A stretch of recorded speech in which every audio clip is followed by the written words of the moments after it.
Hi, everyone. Welcome back to this week's College Planning Tip of the Week. As always, my name is Jack Wang, and with me is Nancy Steenson from Steenson College Coaching. So, Nancy, last week we were talking about early action and what it means and some ideal students who might apply early action. This week, I'd like to have you share your thoughts on early decision, what it is, and when it can be advantageous. So, what would you say? Jack, I'm really glad you asked because the distinction between early action and early decision is important and very significant. As we discussed last week, early action means students apply early in the admission cycle, they get an answer around the time of Christmas, and it's non-binding. Many colleges offer early action, and it's a wonderful option. Then there are colleges that don't offer early action at all. They offer something called early decision. The primary difference between early action and early decision is that early decision is binding. That means that the student applies early in the cycle and, if admitted, is ethically bound to enroll. There are some very minor exceptions, which I'm not going to get into at this time, because it's important to know for families to know that it really is binding. You don't go into this lightly. Now, what does this all mean? Students look at all the colleges there are that they might want to apply to, and we're seeing a trend more and more with the super selective schools. That would be the schools with a less than 20% acceptance rate that are offering early decision and not early action. So it's the only option students have to apply early would be early decision, putting all their eggs in that basket. That means a 17-year-old is not going to have things to think about and decide come spring. It's a lot to ask of a young person to know exactly where they want to go to school. It's also a lot to ask of a young person and their parents to commit financially, regardless of the financial aid package or merit or whatever that comes through.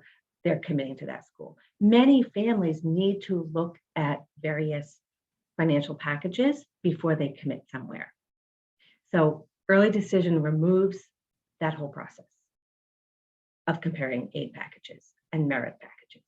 So you have to be all in financially as well as sort of in your gut that this is where you want to school.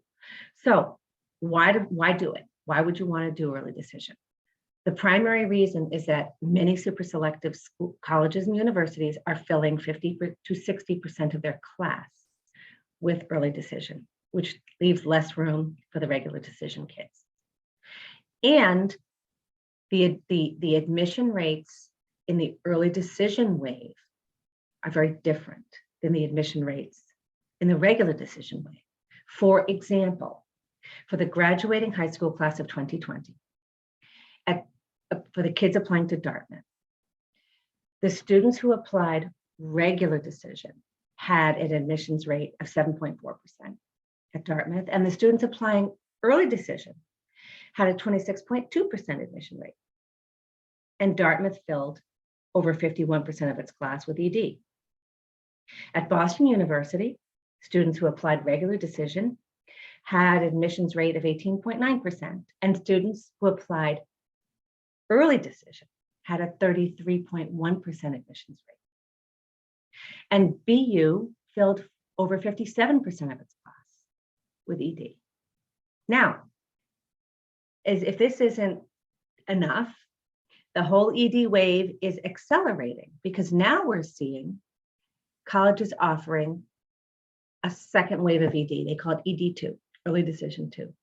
So if you don't get into your ED1 choice, let's say you find out December 20th, well, you can apply by, I'm making this up, it could be January 15th, ED2. So now you're putting all your eggs in a second basket, hoping for that elusive super selective college.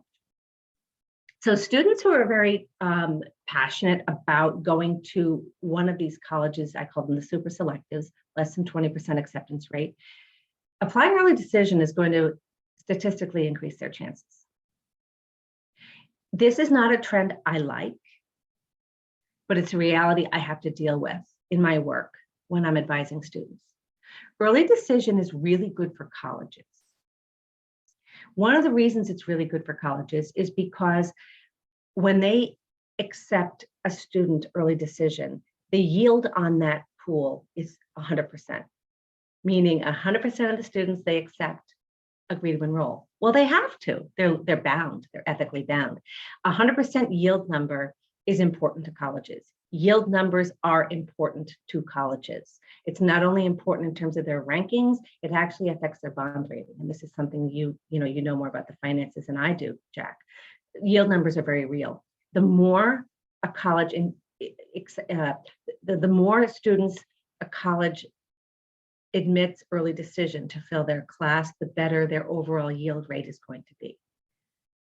They also know that they've got 50% in the bag. They've got their class full. That's a nice place to be come January.